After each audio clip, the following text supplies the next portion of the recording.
네, 안녕하십니까. 김선생의 문화예술 이야기를 진행하는 강사 김효입니다. 이번 시간에는 독도는 역사적, 지리적, 국제법적으로 명백한 우리 고유의 영토다라는 이야기를 함께 나눠보도록 하겠습니다. 최근 한일 간의 정상회담 이후에 독도는 일본의 고유 영토라고 하는 내용을 담은 일본 교과서 검정본이 통과가 되게 되면서 역사 왜곡 문제가 더욱 노골화되는 상황에 있게 되었습니다. 특히 기시다 후미오 일본 총리의 경우는 일본 국가안보 전략에서 소위 독도를 그들의 일본의 고유 영토로 이렇게 표기를 함으로써 그동안의 무주지 선점론 대신에 고유 영토라는 표현을 사용하기 시작했습니다. 이는 이제까지 수비적인 방패 안보 전략으로부터 공격적인 창의 안보 전략으로의 전환을 의미하는 것이고, 이에 우리 정부도 즉각 삭제하라고 강하게 항의하게 되는 배경이 되겠습니다. 특히 이 고유 영토와 무주지 선점론이라고 하는 것 자체는 사실 서로 상호 모순적인 주장이라고 볼 수가 있겠는데요. 이 고유 영토라고 하는 것은 1905년 이전에 한국이 이 섬을 지배한 사실이 유효하게 제시되지 않는 한 자국의 고유 영토는 성립한다라는 논리 구조가 되겠습니다. 즉 1905년 이전에 독도가 무주지가 아니었음을 밝히는 것이 무엇보다도 우리에겐 중요한 일이 되었다라고 볼 수가 있겠는데요. 여기서 이 1905년이라고 하는 것은 2월 22일 날 시마에는 고시로서 결국 이 다케시마라고 불리우는 독도가 일본 시마에현 소속이 되게 됐다라는 내용을 담고 있다라고 보시면 되겠습니다.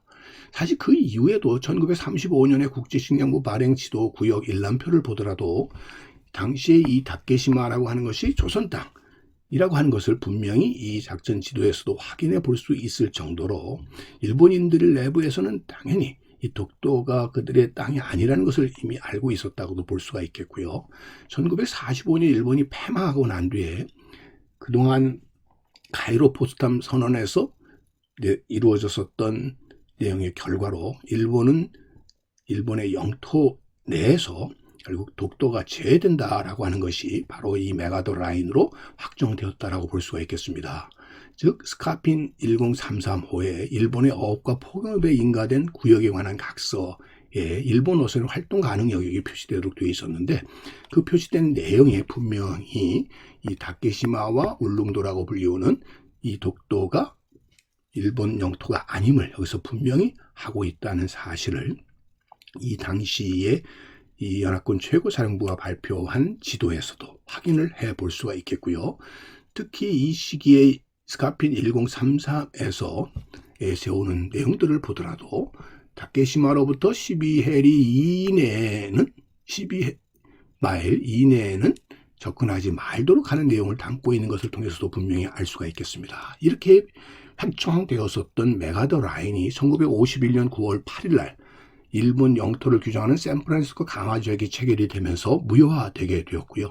이를 대신하게 되었던 것이 바로 이승만 라인이 되겠습니다. 이처럼 우리의 고유의 영토를 확정 지을 수 있는 이런 이승만 라인뿐만 아니라 1905년 시마네온 고시 이전에 태정관 지령, 일본의 태정관 지령이라든지 일본 외무서의 조선 국교 제시 제10할 탐서라든지 아니면 다케시마 도의 금지령, 일본 도토리현 답변 등을 통해서 확인해 볼 수 있는 것처럼 일본 정부 자체가 이 독도를 한 번도 자기네 땅이라고 생각한 적이 없었을 뿐만 아니라 이것은 분명히 조선의 땅이라는 것을 이해하고 있었다라는 것을 분명히 확인할 수 있는 역사적 근거라고 볼 수가 있겠습니다.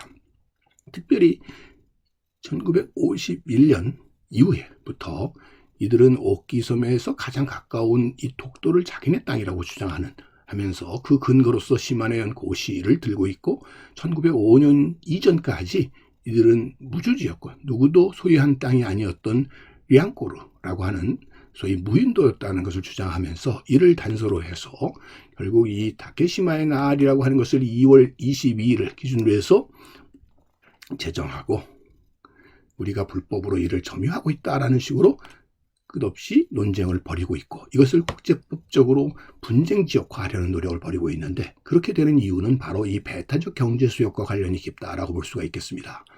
즉 기선으로부터 200해리 범위 내에서 소위 연안국의 경제 주권을 인정해주는 수역을 의미하게 되는데, 통상 인접국과 이렇게 이제십 겹치는 경우 경제 획정의 분쟁이 일어나게 마련이었고, 그러다 보니까 한국과 일본 간, 한국 간, 중국 간에 결국 이런 분쟁들이 계속 일어나고 있는 상황 속에서 결국 독도를 중심으로 하는 이런 중간 수역에 대한 문제가 일본의 어업권에도 큰 경제적인 이권의 문제와 결부됐기 때문에 이를 국제법적으로 분쟁 지역화하기 위한 하나의 책략으로서 이런 독도 영유권 분쟁이 지금도 계속되고 있다라고 보시면 되겠습니다. 그런 의미에서 독자적인 역량 없는 외교력은 한계가 있을 수밖에 없고, 경제적인 실력이라든지 군사적 역량뿐만 아니라 문화적 매력 등 주변 열강이 무시할 수 없는 민주국가로 대한민국이 발전하는 이런 실력 확보만이 가장 큰 최우선 과제가 아닌가 싶습니다.